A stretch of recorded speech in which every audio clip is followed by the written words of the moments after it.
A monumental COVID economic relief bill is headed for President Biden's desk tonight. It spends nearly $2 trillion on jobless benefits, vaccines, school reopenings, and $1,400 checks to most families, among many other things.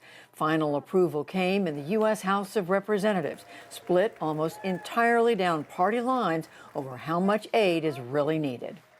Now we see our economy opening up and coming back to full strength. What's more is that we have yet to spend $1 trillion that has already been enacted. It's already been appropriated, already been voted on. So why do we need to pass another $1.9 trillion? We can tell the American people help is on the way. And to listen to my friends on the other side of the aisle, you wonder, where do they live? Because according to them, all this has been resolved. The pandemic is gone. People are back to work. The economy's recovered. That's not reality. This bill will provide desperately needed relief to those we serve. President Biden called it a historic victory. He plans to sign it into law on Friday. We'll examine its implications for health care after the news summary. The federal budget deficit has hit an all-time high, fueled by previous COVID relief spending. The red ink topped $1 trillion through the first 5 months of the fiscal year.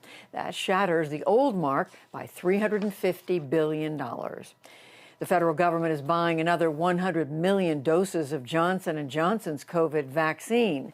The White House said today that it is for the second half of this year. Separately, infectious disease leader Dr. Anthony Fauci said the growing pace of vaccinations is moving the country toward normal. Every day that you put 2 million to 3 million vaccinations into people makes society be more and more protected. So you don't have to wait until you get full herd immunity to get a really profound effect on what you could do. Also today, Texas officially ended its face mask mandate, and it lifted limits on restaurants and other businesses. There is fresh evidence of a growing crush of migrants along the U.S. southern border.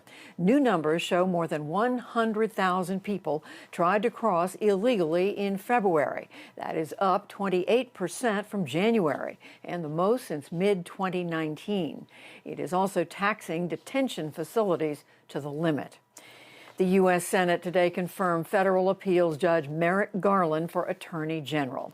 He had been nominated for the U.S. Supreme Court in 2016, but Senate Republicans blocked any action.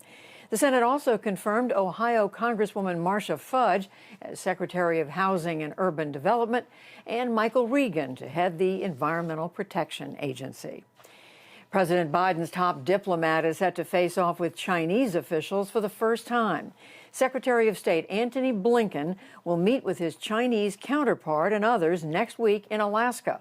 Blinken told a congressional hearing today that he'll raise a range of disputes from Hong Kong to trade to the abuse of ethnic Uyghurs.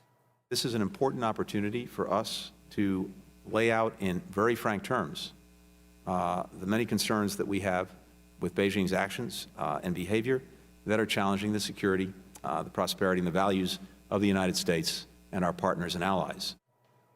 The President's National Security Advisor Jake Sullivan will also take part in the Alaska meetings. Part of Hawaii is under a state of emergency after days of heavy rain touched off flooding and put dams at risk. Surging water has roared through streets and across neighborhoods. Officials have ordered several thousand people to evacuate from a community north of Honolulu. The U.S. House of Representatives passed an expansive labor rights bill overnight, but it is unlikely to become law. The measure makes it easier for workers to organize, and it penalizes employers who interfere. Republicans are expected to block the bill in the Senate. And on Wall Street, stocks mostly advanced on news that inflation remains in check. The Dow Jones Industrial Average gained 464 points to close at 32,297. That's a new record. The Nasdaq marked time, losing 5 points, and the S&P 500 added 23. Still to come on the NewsHour, the U.S. House passes President Biden's historic coronavirus stimulus bill. Questions arise as one European country implements a system for vaccinated people to travel more freely. Jury selection is underway in the trial of the police killing of George Floyd, and much more.